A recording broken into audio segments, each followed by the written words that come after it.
वेदांत दर्शन के प्रथम अध्याय के दूसरे पाद के 11वें सूत्र को लेकर के विचार चल रहा है। गुहाम प्रविष्टौ आत्मानौ ही तद दर्शनात्। गुहाम, यद्यपि विभक्ति तो दूसरी है, द्वितीया है, पर अर्थ है गुफा रूपी हृदय में जो प्रविष्ट हैं, विराजमान हैं। वो कौन हैं? तो कहा है आत्मानो, वो आत्मा और परमात्मा है। क्यों आत्मा परमात्मा को लिया जा रहा है? तो कहा है तद दर्शनात्, उन्हीं को ही वहाँ पर दर्शन किया जाता है। तद दर्शनात्, तयोः दर्शनात्, उन दोनों को उसी गुफा रूपी हृदय में ही दर्शन किया जाता है। इस कारण से गुहाम प्रविष्टो ऐसा जब कथन किया है तो इसका अर्थ है गुफा में रहने वाले आत्मा परमात्मा, ऐसा अर्थ लेना चाहिए। तो प्रमाण दिखा रहे थे कि हृदय में आत्मा रहता है और हृदय में परमात्मा रहता है। ये प्रमाण उद्धृत किए गए थे। तो उनमें से आत्मा को लेकर के बताया है, प्रसंग चल रहा है परमात्मा को लेकर के।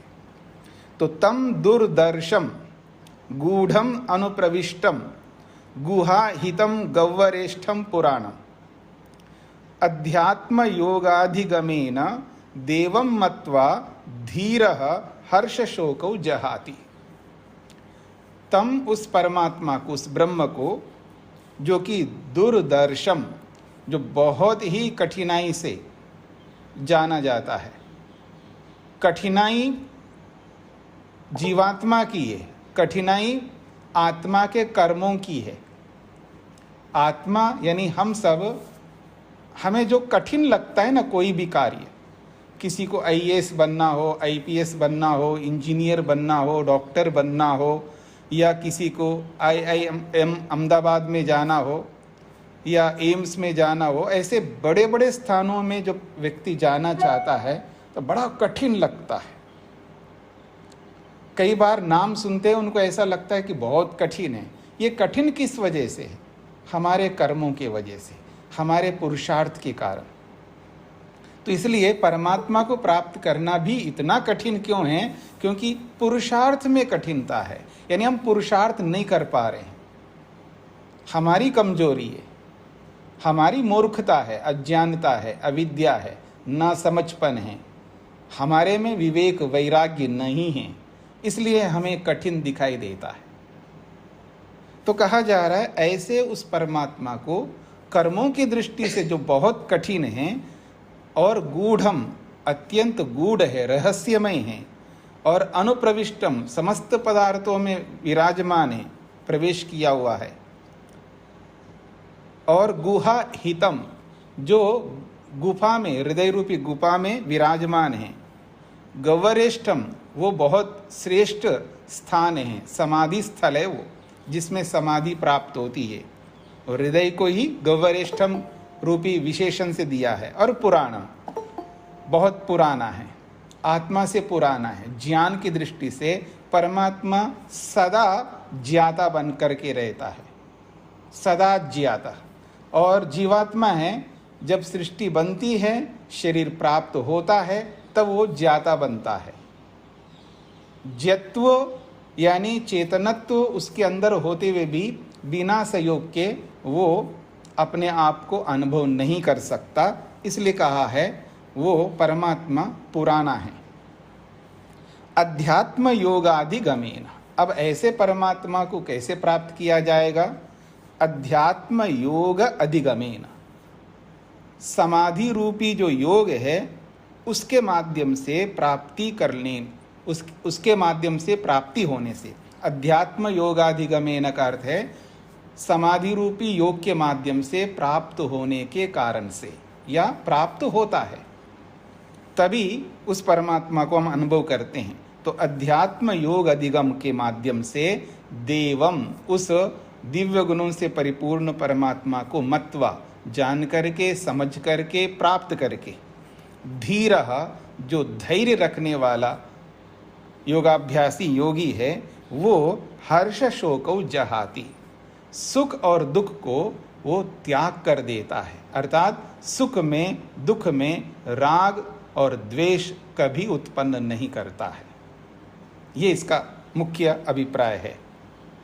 तो यहाँ पर यह स्पष्ट किया है, गुफा में यानी हृदय में विराजमान है कौन? परमात्मा। ये बात कही है।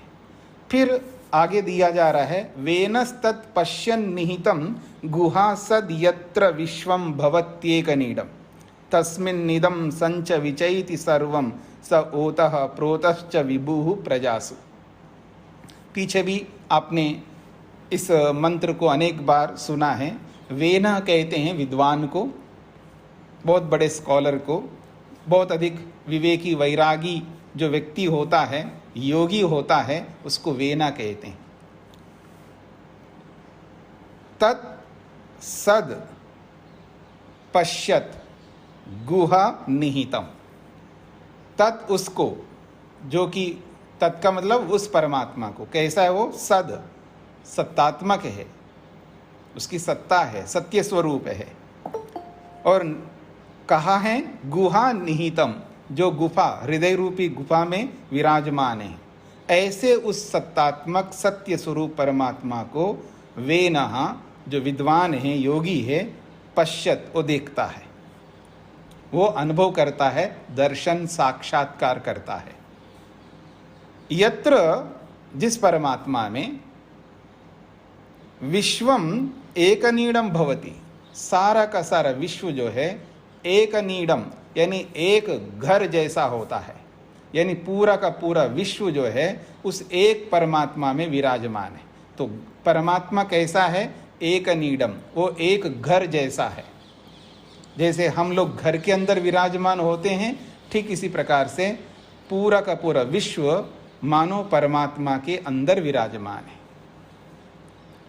तस्मिन, उसी परमात्मा में, इदम सर्वम, ये सारा का सारा विश्व ब्रह्मांड जो है, सम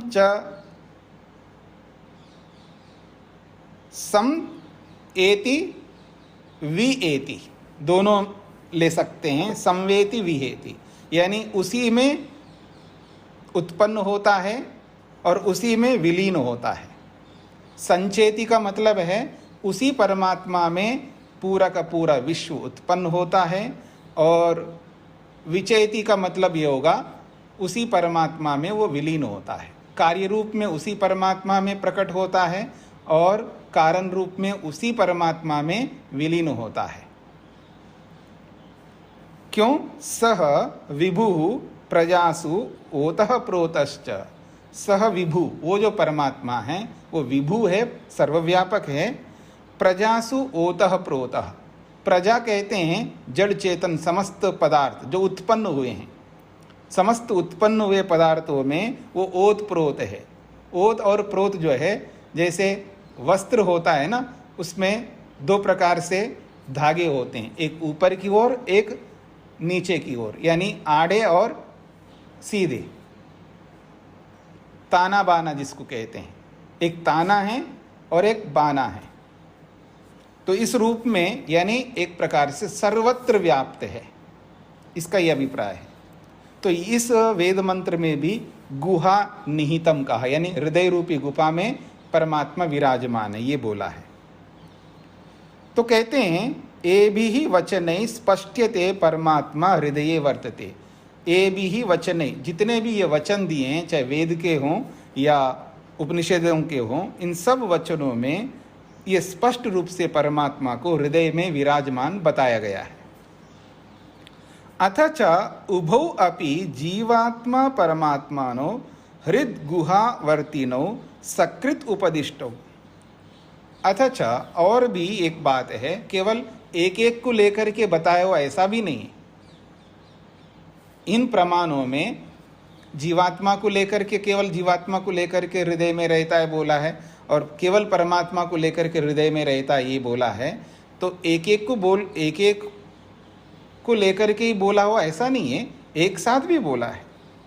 अतच उभौ अपि जीवात्मा परमात्मानो हृद गुहावर्तिनो सकृत उपदिष्टो। सकृत का मतलब एक साथ। कहते हैं उभौ अपि, इन दोनों को, किन दोनों को? जीवात्मा परमात्मानो, जीव और परमात्मा को, हृद गुहावर्तिनो, जो कि हृदय रूपी गुफा में रहने वाले हैं, इन दोनों को सकृत उपदिष्टो, एक साथ उन दोनों का उपदेश किया है।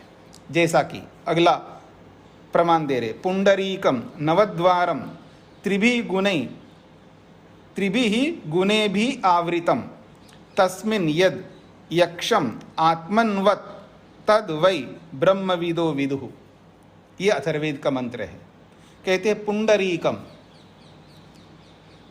परमात्मा जहाँ विराजमान होता है, जीवात्मा जहाँ विराजमान होता है, वो पुंडरीकम है, अर्थात कमलाकृति, कमल के समान है वो स्थान जहाँ पर व्यक्ति जीवात्मा के रूप में या परमात्मा के रूप में रहते हैं। और ये कहाँ है ये पुंडरीकम? नवद्वारम, 9 द्वारों वाला ये शरीर है। ये जो शरीर में है ना, 9 द्वार हैं। अब द्वार आप देख सकते हैं, नाक के, आँख के, कानों के, जो भी आप समझ सकते हैं। त्रिभिः गुणेभिः आवृतम, 3 गुणों से ये जो है आवृत है ये जो शरीर। 3 गुण है, सत्व रज तम, इन तीनों के माध्यम से ही शरीर बना है। यानी मूल कारण के रूप में सत्वरजतम ही है। तो 3 गुणों, गुण का मतलब यह द्रव्य, 3 द्रव्यों से ये शरीर उत्पन्न हुआ है या बना हुआ है। तस्मिन, ऐसे इस शरीर में, यद यक्षम, जो यक्ष है। देखिए यक्ष कहते हैं पूजनीय को, पूज्य को,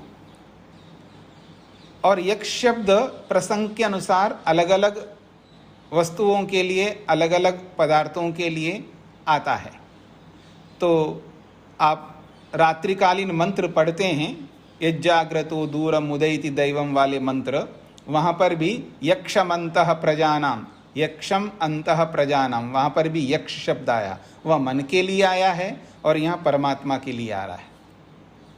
तो कहते हैं तस्मिन यद यक्षम, उसमें जो यक्ष है यानी परमात्मा जो पूज्य हैं, वो कैसा है? अकेला नहीं है, आत्मन्वत, वो आत्मा वाला है।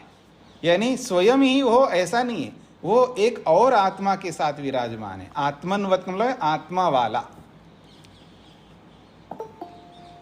आत्मा वाला ये शब्द आपको स्पष्ट समझ में आना चाहिए। जैसे मैं कहूँ धन वाला, विद्या वाला, ऐश्वर्य वाला, इससे क्या पता लगता है? 2 चीज़ें पता लगती हैं, एक धन और उस धन को रखने वाला धन वाला, ऐश्वर्य और ऐश्वर्य को रखने वाला ऐश्वर्य वाला, विद्या वाला विद्या और विद्या को रखने वाला। तो ऐसे आत्मन्वत, आत्मा वाला, एक तो परमात्मा स्वयं है और अपने अंदर जीवात्मा को भी स्थापित किया हुआ है, अर्थात परमात्मा में ही तो जीवात्मा है। तो आत्मन्वत का मतलब है जीवात्मा सहित परमात्मा। ये दोनों तस्मिन, उस हृदय रूपी शरीर में या हृदय रूपी स्थान में विराजमान है। तद वै ब्रह्मविदः विदुः, तद इस बात को, वै निश्चित रूप से, ब्रह्मविद लोग, ब्रह्म को जानने वाले, ब्रह्म का दर्शन करने वाले, विदुः जानते हैं। ये बात कौन कहेंगे? ये वही कहेंगे ना जो इनका दर्शन कर पाते हैं, वही बता सकते हैं। और ये बात वेद के माध्यम से कहा जा रहा है, तो इसका मतलब है अब इसमें कोई अप्रमाण तो रहेगा नहीं, सब प्रमाण है, यानी स्वतः प्रमाण हो गया है। परत प्रमाण नहीं है, स्वतः प्रमाण हो गए। साक्षात वेद कह रहा है कि ब्रह्मविद यानी ब्रह्म को जानने वाले, ब्रह्म का दर्शन करने वाले, ये स्वतः प्रत्यक्ष करके वो कह रहे हैं कि उस हृदय रूपी गुफा में आत्मन्वत, आत्मा वाले या आत्मा वाला रहता है, अर्थात आत्मा परमात्मा ये दोनों रहते हैं। ये बात ब्रह्मविद, ब्रह्म को जानने वाला या ब्रह्म को जानने वाले, ब्रह्म का साक्षात्कार करने वाले योगी जन कहते हैं। अत्र पुंडरीके हृत्कमले यक्षः परमात्मा आत्मन्वत् आत्मानं जीवात्मानं निज आधारे संस्थाप्य वर्तते इति उपदिष्टम।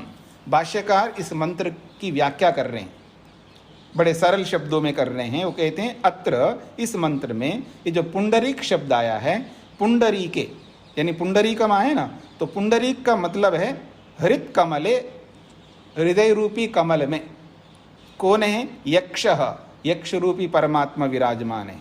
और वो अकेला नहीं है, आत्मन्वत, वो आत्मा वाला, अर्थात आत्मानं जीवात्मानं निज आधारे संस्थाप्य, आत्मानं का मतलब जीवात्मा को निज आधारे संस्थाप्य, अपने स्वयं अपने अंदर उसको रखता हुआ, वर्तते विराजमान है परमात्मा, अर्थात जीवात्मा को अपने अंदर धारण किए हुए परमात्मा हृदय रूपी कमल में विराजमान हैं।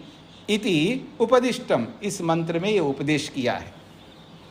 तो इसलिए हम कहना चाहते हैं तस्मात्, तस्मात् इसलिए हम कहना चाहते हैं ऋतं पिबन्तो सुकृतस्य लोके गुहां प्रविष्टौ।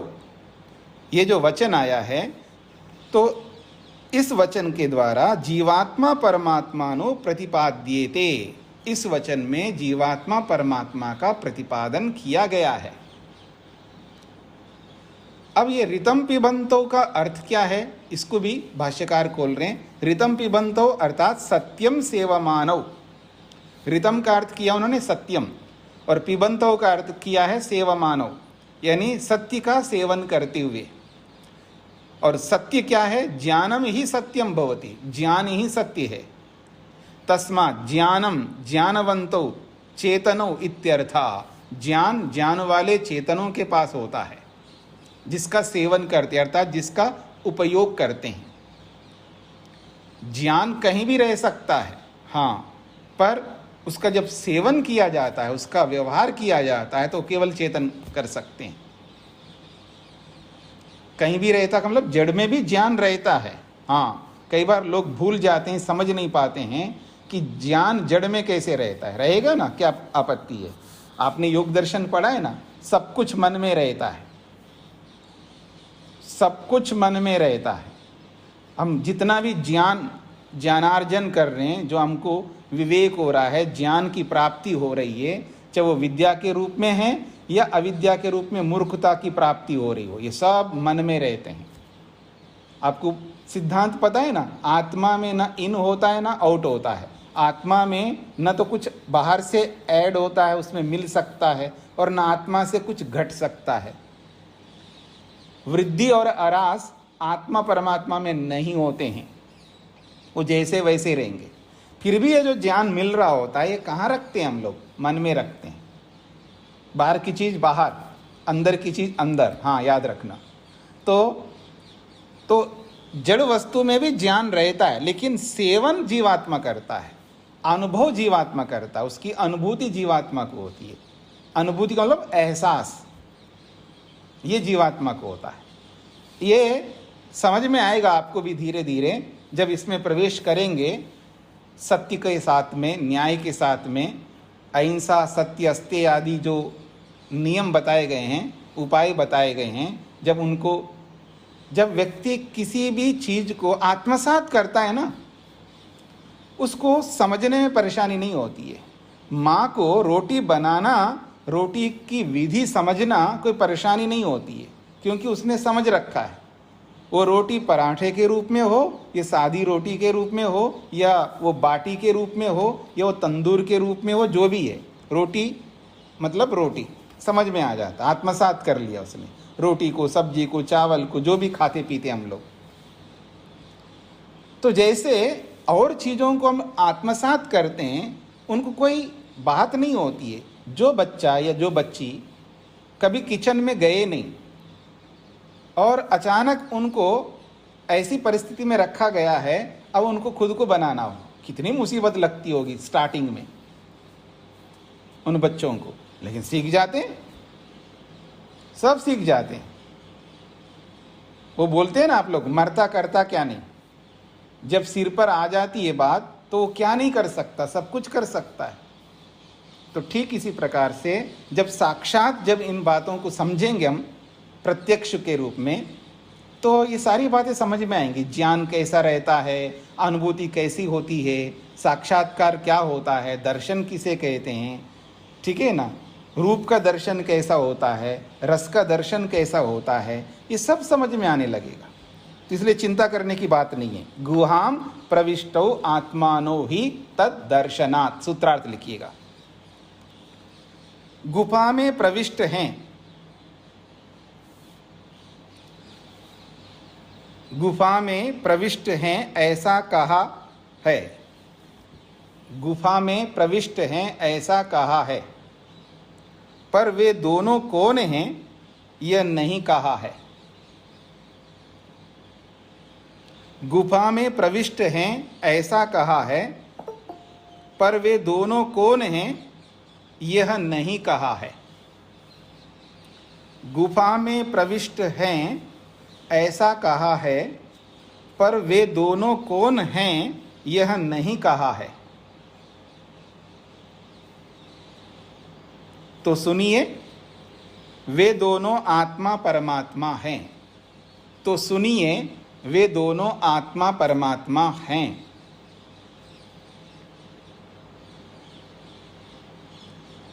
तो सुनिए, वे दोनों आत्मा परमात्मा हैं। क्योंकि उनका दर्शन उसी गुफा रूपी हृदय में ही होता है। क्योंकि उनका दर्शन उसी गुफा रूपी हृदय में ही होता है।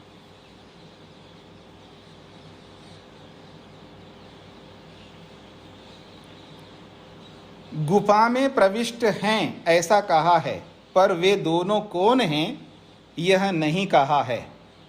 तो सुनिए, वे दोनों आत्मा परमात्मा हैं, क्योंकि उनका दर्शन उसी गुफा रूपी हृदय में ही होता है।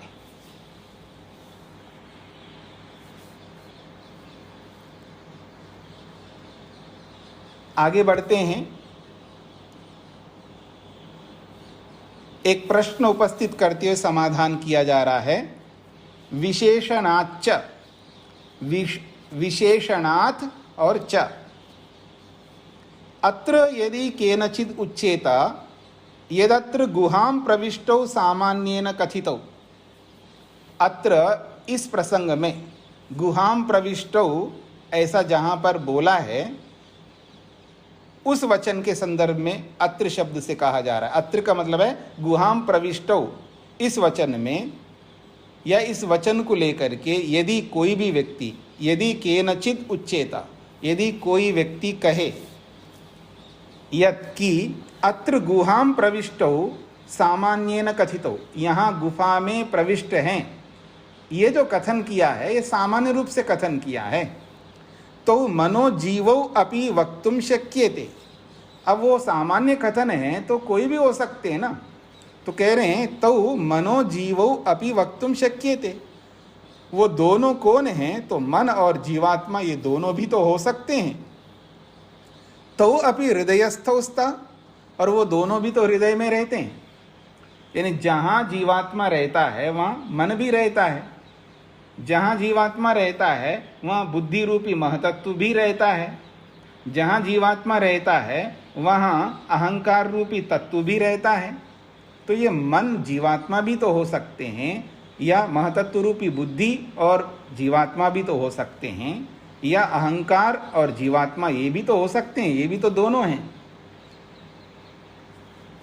जब सामान्य कथन किया जाता है तो उसमें कोई भी ले सकते हैं आप, विशेष कथन तो किया नहीं है, ऐसा प्रश्नकर्ता का प्रश्न है।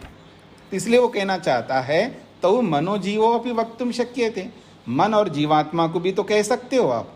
क्यों? तौ अपि हृदयस्थौ स्तः, क्योंकि हाँ जी, आपको किसी को इंटरनेट की समस्या के कारण से नहीं आ सकती है आवाज़, बाकियों को सुनाई दे रहा है जी। तो कहा जा रहा है हृदय में विराजमान है, हृदय में विराजमान है वो दोनों, तो आत्मा मन भी हो सकते हैं। मनसः अपि स्थानम हृदयम उक्तम, मन का स्थान जो है ये हृदय बताया गया है शास्त्रों में। मन कहाँ रहता है? तो मनसः अपि स्थानम, मन का स्थान भी हृदयम उक्तम, हृदय को लेकर के कहा है। जैसे कि उदाहरण दे रहे हैं, कस्मिन उ मनः प्रतिष्ठितम भवति। कस्मिन उ जो है प्रश्नार्थक है, तो कस्मिन उ मनः प्रतिष्ठितम, ये मन कहाँ पर रहता है जी, ये प्रश्न किया है। तो उत्तर दे रहे हैं इति हृदये इति, हृदय में मन रहता है। ये कौन उत्तर दे रहे हैं? शतपथ ब्राह्मणकार याज्ञवल्क्य की उत्तर दे रहे हैं प्रश्न का। तो कस्मिन उ मनः प्रतिष्ठितम, ये याज्ञवल्क्य ये बताइए मन कहाँ रहता है शरीर में? तो कहते हैं हृदय में रहता है। और देखिए वेद क्या कहता है, हृत प्रतिष्ठम यदजिरम जविष्ठम तन्मे मन शिव संकल्पमस्तु। रात्रिकालीन मंत्रों में मन को लेकर के कहा गया है, हृत प्रतिष्ठम, हृदय में प्रतिष्ठित है, हृदय में रहता है। यद अजिरम, जो आसानी से बुढ़ापे को प्राप्त नहीं होता है, 4 अरब 32 करोड़ तक जवान रहता है। और जविष्ठम, बहुत वेगवान है, बैठे बैठे पता नहीं कहाँ तक सोच लेता है व्यक्ति, बैठे बैठे कहाँ तक दौड़ाता है मन को। मन यहीं रहता है लेकिन विचारों से कितना वेगवान है। तो जविष्ठम, बहुत वेगवान है ये मन। तत्, वह, मे मना, मेरा मन, शिव संकल्पम अस्तु, शिव संकल्प वाला हो। ये शरीरधारी सोने से पहले परमात्मा से प्रार्थना करता हुआ सोने की तैयारी कर रहा है, ताकि रात्रि में सोते वक्त मन जो है ठिकाने पे रहे, व्यर्थ विचारों में पड़ कर के नींद को समाप्त ना करे। कितने लोग हैं जिनको नींद ही नहीं आती है। जिनको नींद ना आने के पीछे एक बहुत बड़ा कारण है, उनका मन उनके अधिकार में बहुत कम रहता है। हाँ, याद रखना, जिसको नींद नहीं आती है ना, क्योंकि उसके मन में विचार उथल पुथल हो रहे होते हैं, नाना प्रकार के विचार, अपने मन को नियंत्रित नहीं कर पाता व्यक्ति। कोई किसी रोग के कारण से भी नहीं सो पाता, वो एक अलग बात है, लेकिन कोई विशेष रोग नहीं है, लेकिन नींद नहीं आ रही। कई लोगों की समस्या, नींद नहीं आती, क्या करूं जी? क्या करो? मन को रोको, योगाभ्यास किया करो, ध्यान किया करो, यम नियमों का पालन किया करो, अष्टांग योग को जीवन में धारण कर लो, सब ठीक हो जाएगा। तो कहा जा रहा है मन जो है हृदय में रहता है। कथम ही खलु अत्र जीवात्मा परमात्मानो एव गृह्यते। जब ये प्रश्नकर्ता की ओर से प्रश्न चल रहा है अभी, जब मन हृदय में रहता है, ये भी बोला जा रहा है, हमने प्रमाण भी दिया है, वेद का भी दिया है और शतपथ ब्राह्मण का भी दिया है, तो फिर आप ये कैसे कह सकते हो कि हृदय में जीवात्मा परमात्मा ही रहते हैं? यानी इस कथन से, गुहाम प्रविष्ट हो, इस कथन से जीवात्मा परमात्मा को ही क्यों ले रहे हैं आप लोग? ऐसा उसका प्रश्न है। उच्यते, अब हम उत्तर दे रहे हैं जी आपको, क्यों जीवात्मा परमात्मा को लिया जा रहा है। तो कहते हैं विशेषणात्, विशेषणात् अपि जीवात्मा परमात्मानो एव अत्र स्तः। केवल जबरदस्ती से हम लोग आत्मा परमात्मा को ले रहे हो ऐसा नहीं है। वो जो वचन है ना, गुहाम प्रविष्टौ, ये जो वचन आया है, उस वचन में एक विशेषण भी है। मतलब एक विशेषण का मतलब एक विशेष पद है जो आत्मा परमात्मा की ओर संकेत करता है। तो कहते हैं विशेषणात् अपि, उस विशेषण पद से, उस विशिष्ट पद से ये स्पष्ट होता है कि जीवात्मा परमात्मा ही वहां पर प्रसंग है उनका। नहीं जीवात्मना सार्धम मनसः ग्रहणम भवति, जीवात्मा के साथ में मन का ग्रहण नहीं होता। इस प्रसंग में जो प्रसंग चलाया गया है, इस प्रसंग में जीवात्मा के साथ में मन का कोई प्रसंग ही नहीं है। तो जब प्रसंग आत्मा परमात्मा का है तो मन को बीच में क्यों ला रहे हो? और एक बात समझने का प्रयत्न करना, मन आ ही नहीं सकता जीवात्मा के साथ में, मन का प्रसंग आ ही नहीं सकता। जहां साक्षात्कार का होता है प्रसंग, वो भी किसका साक्षात्कार? परमात्मा का साक्षात्कार। अब ये बात वो अच्छी तरह समझ सकते हैं जो योग को समझ चुके हैं, और योग को समझने वालों में भी जो वृत्तियों को समझ चुके हैं और मन की स्थितियों को समझ चुके हैं। मन की 5 स्थितियां होती है, क्षिप्तम मूढ़म विक्षिप्तम एकाग्रम निरुद्धम इति चित्त भूमयः। मन की 5 स्थितियां हैं, क्षिप्त, मूढ़, विक्षिप्त, एकाग्र और निरुद्ध। और इन 5 में से जो 4 स्थितियां हैं, इन सब में मन कार्यरत है, काम कर रहा होता है, खाली नहीं बैठता। जो क्षिप्त हो, मूढ़ हो, विक्षिप्त हो या एकाग्र हो, मन कार्यरत है, काम पे लगा हुआ रहता है। और 5वीं जो अवस्था है वो निरुद्धम की है, अर्थात मन रुक जाता, अब कोई काम नहीं करेगा। अब निरुद्ध अवस्था में जाकर के समाधि लगती है परमात्मा की, परमात्मा का दर्शन होता है, तो मन तो खाली हो गया, यानी मन की वृत्तियां रुक गई पूर्ण रूप से। अब मन कोई विचार नहीं कर सकता, मन का काम समाप्त, अब आत्मा का काम प्रारंभ। तो प्रसंग ही परमात्मा का दर्शन का है, तो वह आत्मा परमात्मा को लेकर के कहेंगे मन का प्रसंग क्यों ला रहे हो आप? ये बात यहाँ पर कही जा रही है। और ये पता कैसे चल रहा है इस प्रसंग में? तो कहा विशेषणात्, वहाँ एक विशेष पद दिखाया है, एक विशेष पद वहाँ रखा गया, उससे पता लगता है। नहीं जीवात्मना सार्धम मनसा ग्रहणम भवति, इसलिए जीवात्मा के साथ में मन का ग्रहण होता ही नहीं है ईश्वर दर्शन के प्रसंग में। और प्रसंगों में जैसे संप्रज्ञात समाधि के प्रसंग में, हाँ बिल्कुल मन का वहाँ साथ होता है, बिना मन के तो कोई दर्शन ही नहीं हो सकता। संप्रज्ञात समाधि के अलग अलग विषयों का जो दर्शन होता है, 27 पदार्थों का दर्शन होता है, याद रखना। संप्रज्ञात समाधि में 27 प्रकार के पदार्थों का दर्शन होता है, और उन सारे पदार्थों का दर्शन मन के माध्यम से होता है। वहां मन का साथ तो मान सकते, लेकिन परमात्मा के दर्शन में ये बात नहीं कर सकते आप। इसलिए कह रहे हैं जीवात्मना सार्धम मनसा ग्रहणम न भवति, जीवात्मा के साथ में मन का ग्रहण नहीं होता है प्रभु दर्शन के संदर्भ में, किंतु जीवात्मना सह परमात्मना एव ग्रहणम युक्तम।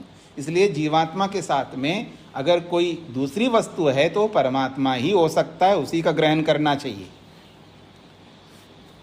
अब आप विशेषण पद कह रहे हो तो क्या है? विशेषणम ही तत्र, वहां पर विशेषण ये दिया है ब्रह्मविदः।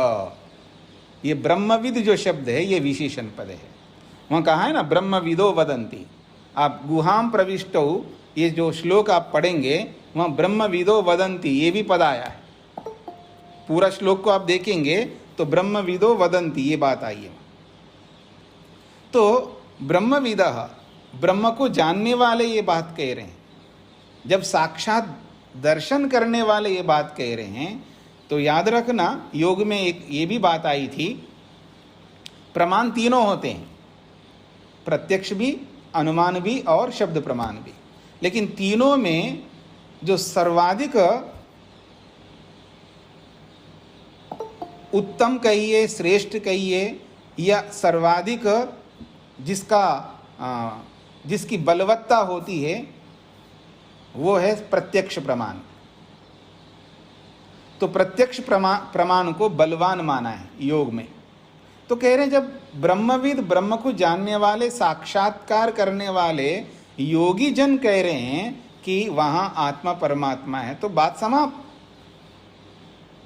ये बात कहना चाह रहे हैं कि विशेषणम ही तत्र ब्रह्मविदः वदन्ति, इति उक्तम तेन अत्र गुहां प्रविष्टौ कथने ब्रह्मग्राह्यम जीवात्मना साकम। इसलिए कह रहे हैं इति उक्तम, वहां पर ब्रह्मविदा वदंती ऐसा कहा है, तेना इस कारण से, अत्र इस प्रसंग में, गुहाम प्रविष्टो इस प्रसंग के कथन में, ब्रह्मग्राह्यम जीवात्मना साकम, जीवात्मा के साथ में ब्रह्म को ही ग्रहण करना चाहिए, मन आदि को नहीं।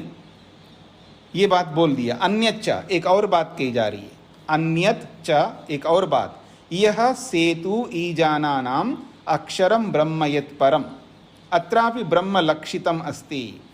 एक और प्रमाण दे रहे वहां पर, यह सेतु ईजानानाम, यह जो सेतु, सेतु के रूप में परमात्मा को कहा जा रहा है, यह सेतु जो सेतु के रूप में, सेतु कहते पुल के समान, परमात्मा कैसा एक पुल है, पुल में हम क्या करते हैं जी, चलते हैं उसमें, वो राह देने वाला होता है पुल, हमको ले जाने वाला होता है, पार कराने वाला होता है।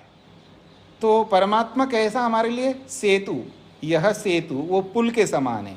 किनके लिए, ईजाना नाम, जो तैरने वाले हैं, संसार रूपी सागर से तैरना जो चाहते हैं, संसार रूपी इस महासागर से पार होना चाहते हैं, ऐसे हम सब मनुष्यों के लिए साक्षात परमात्मा ही सेतु बन करके हमारे लिए साधन बन रहा है।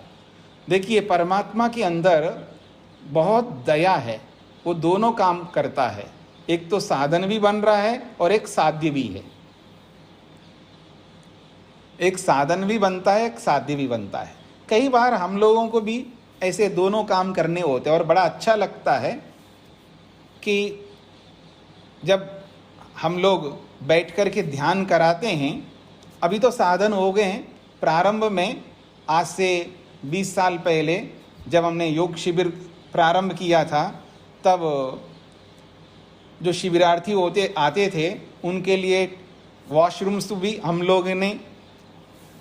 लोगों को ही धोना है, वॉशरूम्स, कमरे की व्यवस्था भी हमको करनी है, दरियाँ बिछाना भी हमें, सब काम हमको करना है। सब काम करके फिर जा कर के स्टेज पर बैठ कर के ध्यान भी हमें करवाना है, ठीक है ना। अब साधन हो गए, लोग हो गए, आप लोगों का सहयोग हो गया, तो सारा साधन आ गए, अब हमको कुछ करना नहीं पड़ता है, सीधा जा कर के ध्यान करवाते हैं। तो कहने का अभिप्राय ये है, परमात्मा दोनों बन रहा है, वो साधन भी बनता में ले जाता भी है और स्वयं साध्य है, यानी उसी को हम प्राप्त कर रहे हैं, ले जाने का काम भी कर रहे हैं और सुख देने का भी काम करता है परमात्मा। तो कहा जा रहा है, यह सेतु ईजाना नाम, जो तैरने वाले लोग हैं हम सब के लिए वो सेतु पुल बना हुआ है। और वो कौन है, अक्षरम, वो अक्षर है, वो विनाश को कभी प्राप्त नहीं होता है। और वो कैसा है, परम ब्रह्म, वो सर्वोत्कृष्ट ब्रह्म है, महान है। अत्रापि ब्रह्म लक्षितम अस्ति, यहाँ पर भी ब्रह्म को लक्ष्य बना करके, ब्रह्म को लेकर के बात कही है। अनाद्यनंतम महता परम ध्रुवम निचाय्य तन मृत्यु मुखात प्रमुच्यते। ये सब उसी प्रसंग का है, ये सारी बातें उसी प्रसंग की हैं। कहते हैं अनादि अनंतम, वो अनादि भी है और अनंत भी है। अनादि का मतलब है, मन में आता है ना जी, कहीं तो स्टार्ट तो हुआ हो ना, प्रारंभ तो कहीं तो हुआ होगा ना, प्रारंभ होता नहीं, ये भी कॉम्प्लिकेटेड है, याद रखना। मतलब बहुत सारी ऐसी बातें हैं आदमी के दिमाग में बैठती नहीं है। कोई बात दिमाग में क्यों नहीं बैठती, समझने का प्रयत्न करना। एक सरल उपाय बता रहा हूं मैं आपके सामने। कोई बात हमारे दिमाग में बैठ नहीं रही है, उसका उपाय बता रहा हूं, कैसे बैठाया जाए मन के अंदर। बार बार उसका प्रयोग किया जाए, बार बार बार बार बार बार। क्योंकि हम जो भी देखते हैं, जो भी सुनते हैं, जो भी बोलते हैं, जो भी करते हैं, वो प्रारंभ होने वालों को और अंत होने वालों को ध्यान में रख करके करते हैं।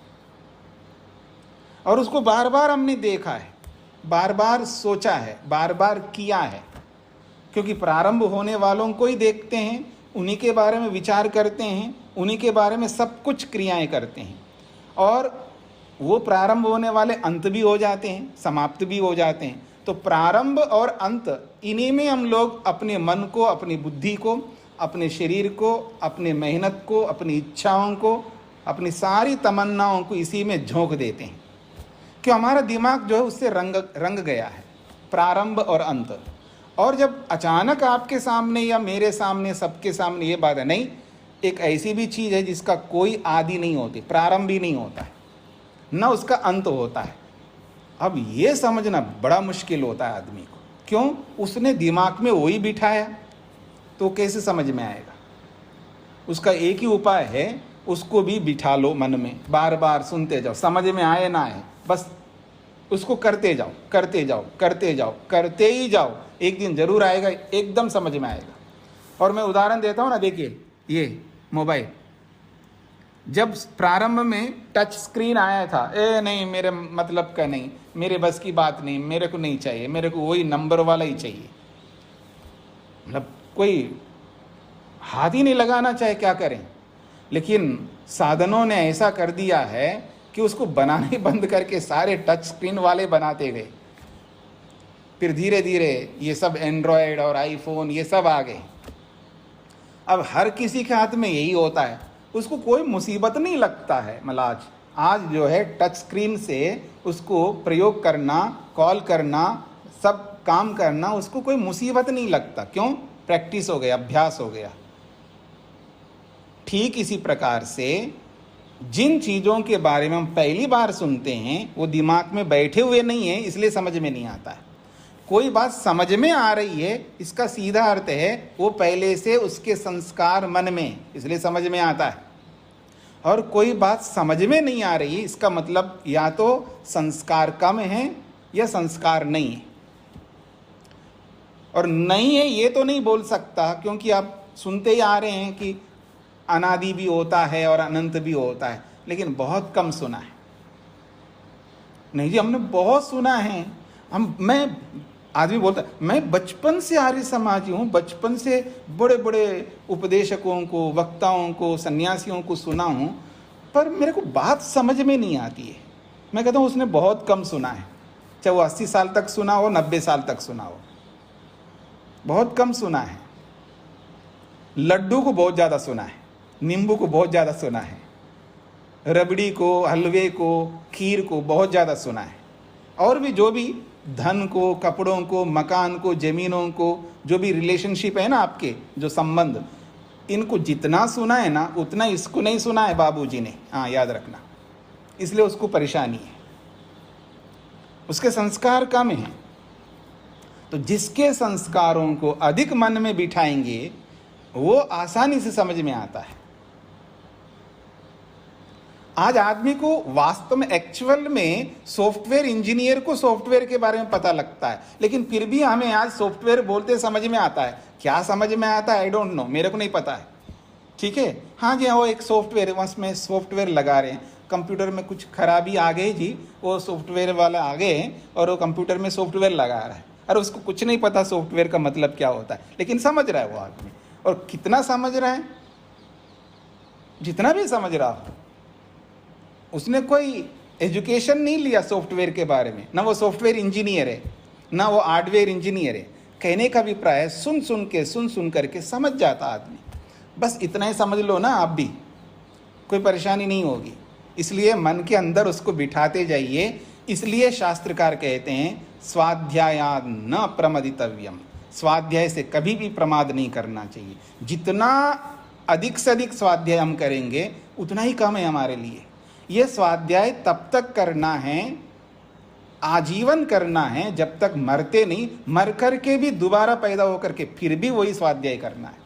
और तब तक करना है जब तक ये जो भवसागर है ना, बोला है ईजाना नाम सेतु, ये जो तैरने वालों के लिए जब भगवान सेतु बनकर के हमारे सामने खड़ा नहीं होता है, तब तक हमें ये स्वाध्याय निरंतर करते जाना होगा। तब जाकर के हमारे मन में ये बैठ जाता है, न आदि है न अंत है।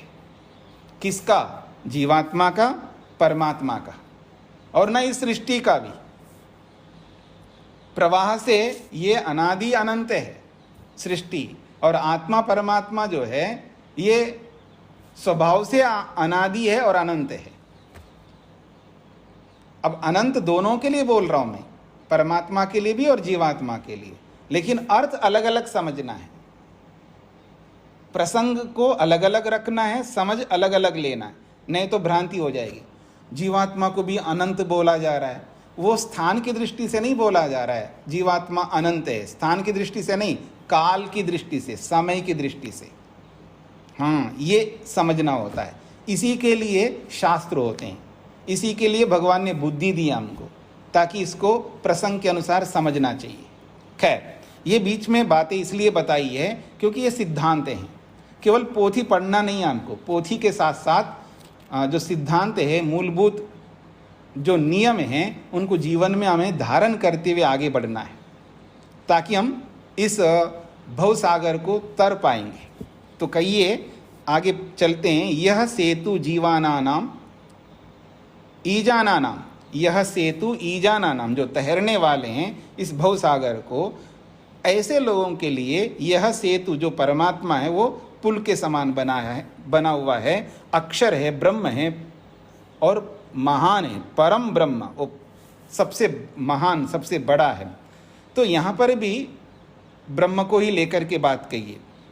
उपसंहारे च, जब उपसंहार का मतलब है समाप्ति की ओर ले जाना, सारी बातें कह करके जब समाप्ति की ओर ले जाते हैं तो वहाँ पर भी एक विशिष्ट बात कह करके समाप्त करते हैं। ये हमारी परंपरा रही है, वैदिक परंपरा। इसको कहते हैं उपसंहार। उपसंहार का मतलब समाप्त कर रहे हैं। समाप्त करते ऐसे नहीं समाप्त करते, देखिए हम लोग समाप्त के ओम शांति ही शांति ही शांति बोलते हैं ना, तो ये 3 शांतियां बोलता ही व्यक्ति, तो 3 का बहुत बड़ा महत्व है, एक एक शांति का। तो उपसंहार भी हम लोग करते हैं तो उसका बड़ा महत्व होता है, पूरा उसको संग्रहित करके उस अंत में, समाप्ति में उसको धर दिया जाता है, स्थापित किया जाता है। यानी पूरे प्रसंग का जो एसेंस है, उसका जो सार है, वो उस उपसंहार में, उस समाप्ति में रखा जाता है। तो उसी बात को यहाँ पर बोला जा रहे हैं, उपसंहारे च। ये जो उपसंहार है, यानी ये जो इस प्रसंग को जब समाप्ति की ओर लेके गए तो कैसे लेके जा रहे देखिएगा।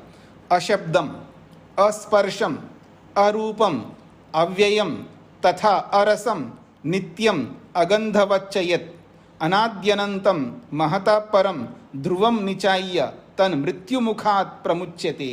कितनी बड़ी बात कही है।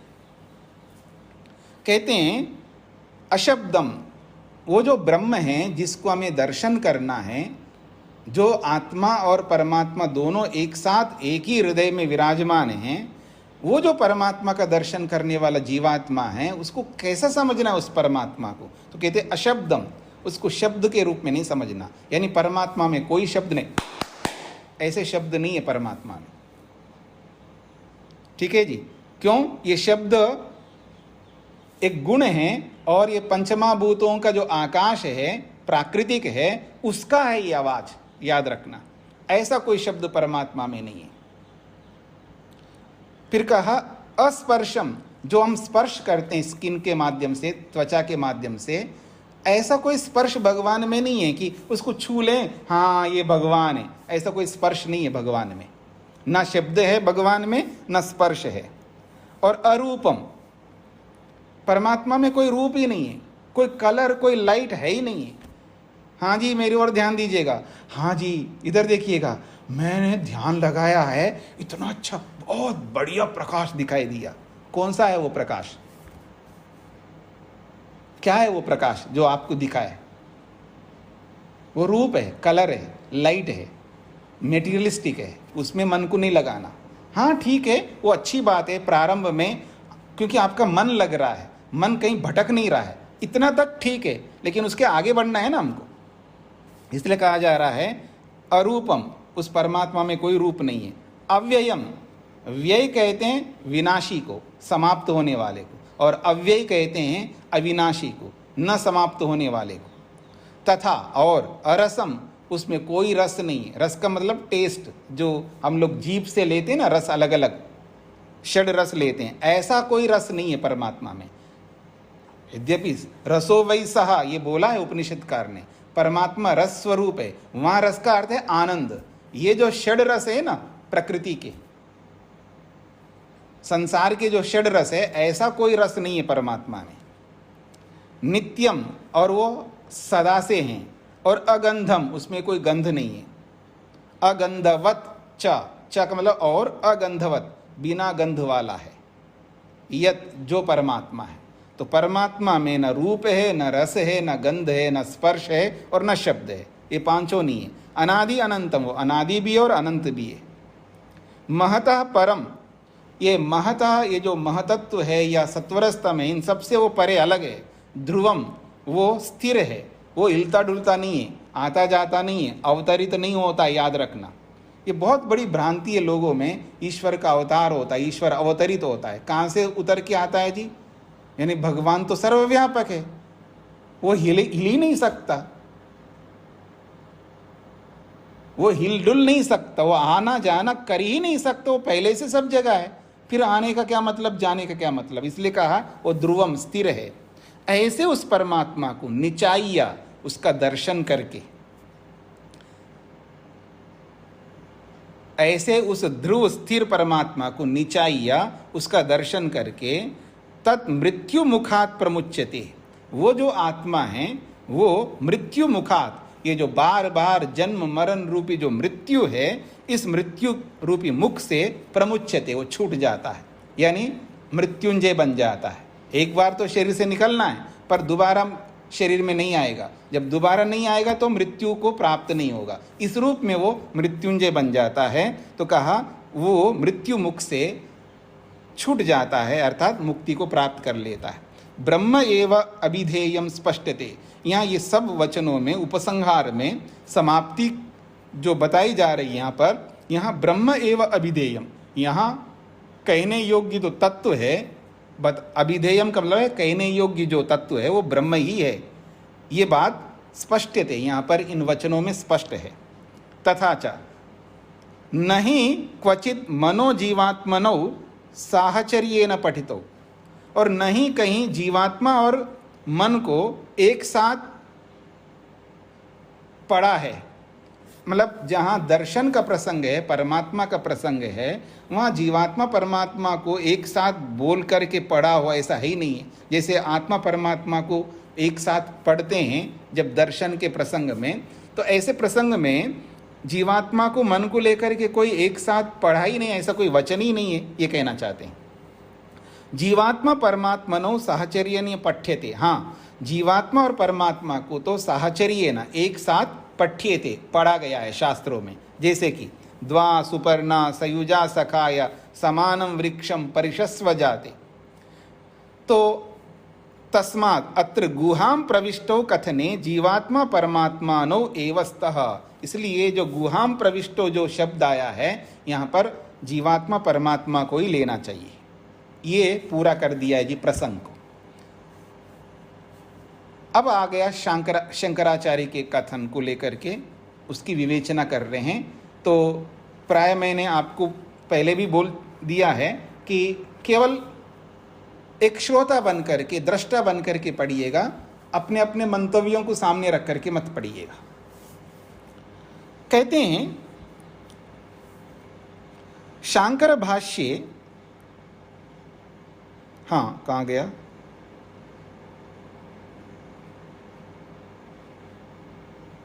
जी शांकर भाष्य ऋतम पिबंतो, शंकराचार्य ने जब इसका व्याख्यान किया है ऋतम पिबंतो का, तो उन्होंने क्या अर्थ किया है, अस्य अर्थ कर्मफलस्य भोक्तारो, ऐसा अर्थ किया है।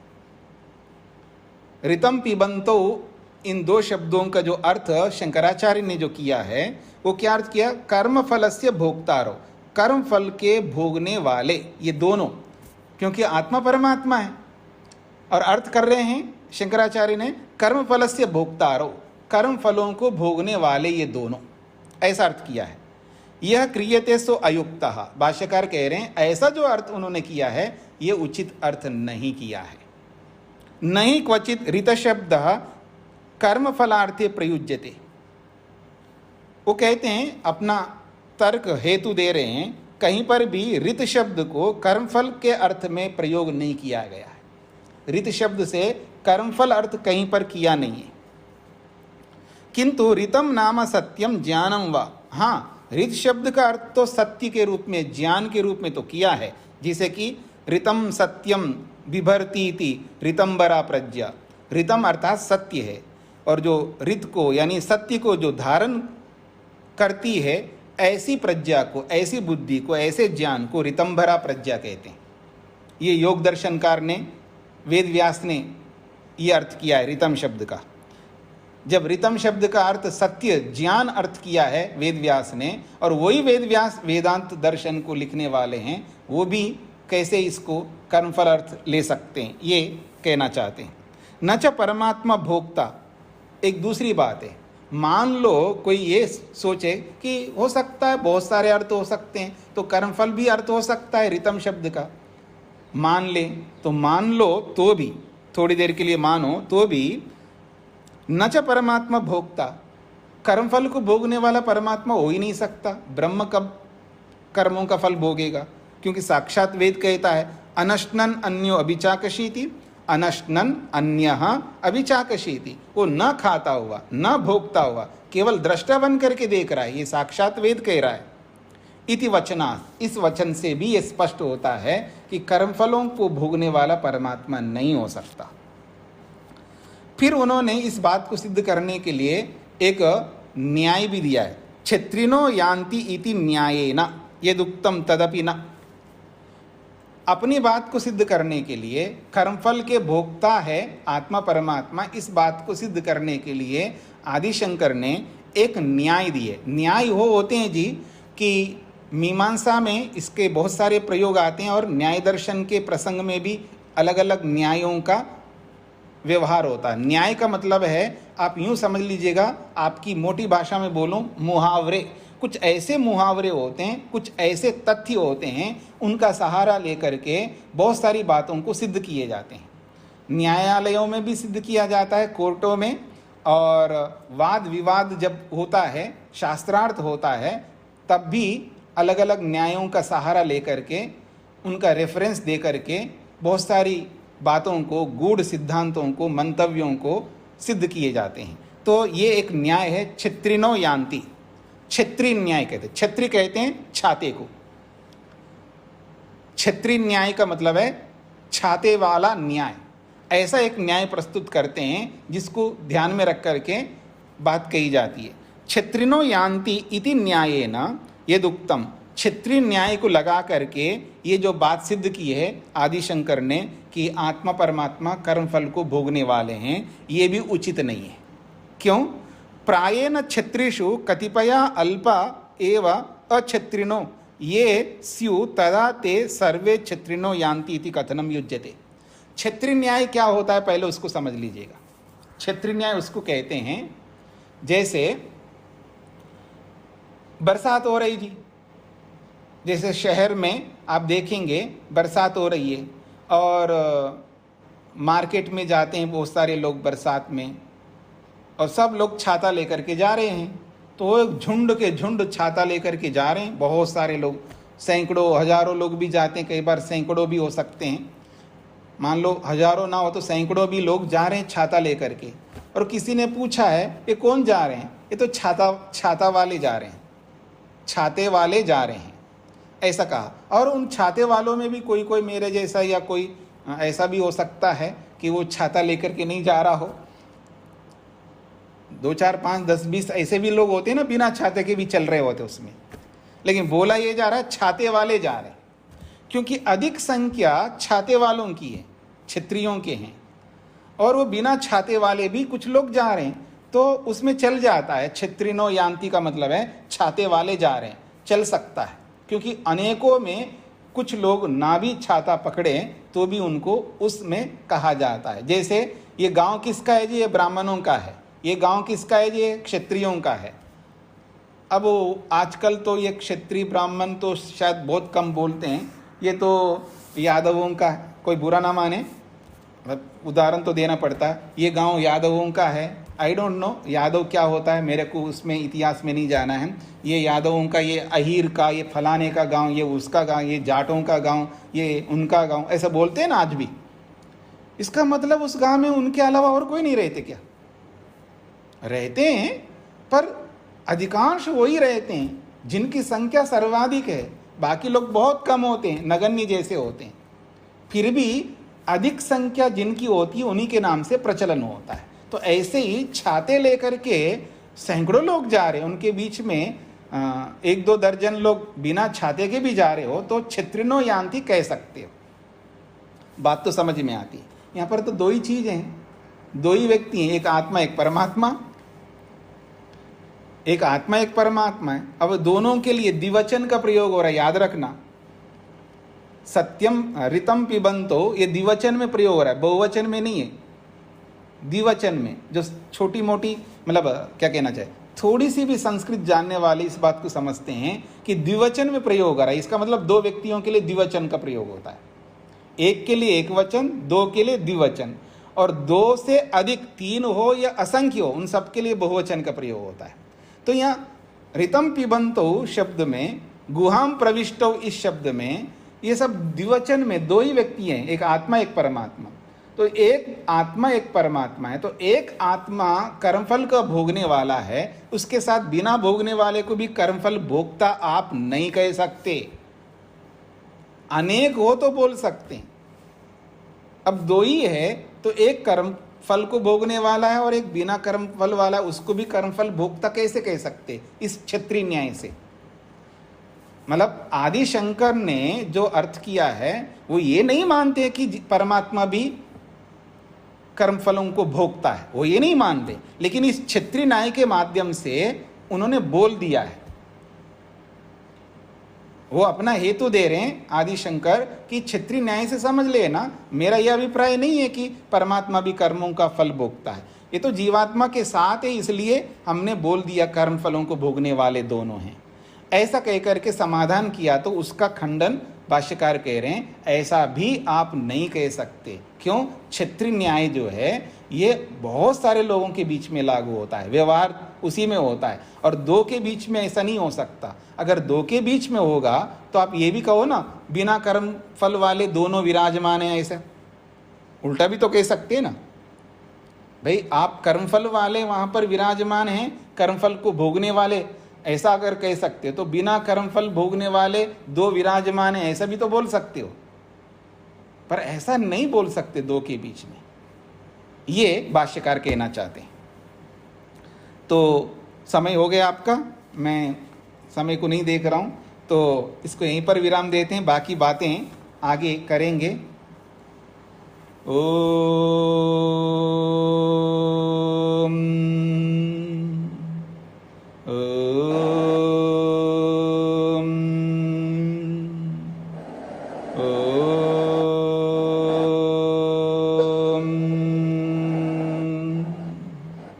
सभी को नमस्ते।